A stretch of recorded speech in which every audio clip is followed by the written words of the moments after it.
அன்பான தேவ பிள்ளைகளே, ஆண்டவருடைய அருளும் ஆசிரும் உங்களோடு இந்த நாள் முழுவதும் இருந்து உங்களை பாதுகாக்க உங்களுக்காக ஜெபித்து ஒப்பு கொடுக்கிறோம், வாழ்த்துகிறோம். ஆண்டவர் உங்களை பாதுகாப்பாராக என்ற நல்வாக்கோடு இன்றைய நாளிலே ஆண்டவர் நம்மோடு பேசுகிற இறை வார்த்தை எவ்வளவு மேன்மையானதாக இருக்கிறது என்பதை தியானிக்க உங்களை அழைக்கிறேன். பிரியமானவர்களே, மத்திய எழுதிய நற்செய்தி 7வது அதிகாரம் 21வது இறை வசனத்திலே ஆண்டவர் இவ்வாறு சொல்கிறார்.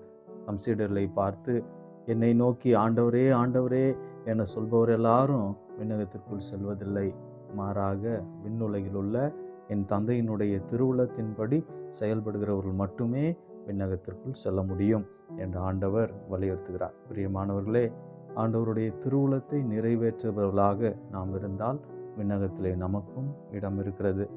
எல்லா தவறுகளையும் செய்துவிட்டு உலகு போக்கிலே வாழ்ந்துவிட்டு இறுதி நேரத்திலே நான் ஆண்டவரே ஆண்டவரே என்று அந்த நல்ல கல்வனை போல செபித்தால் விண்ணகம் சென்று விடலாம் என்ற மாயையில் இருக்கக்கூடாது என்பதை ஆண்டவர் வலியுறுத்துகிறார். அவருடைய ஆசீர் உங்களை வழி நடத்தட்டும். ஆமேன்.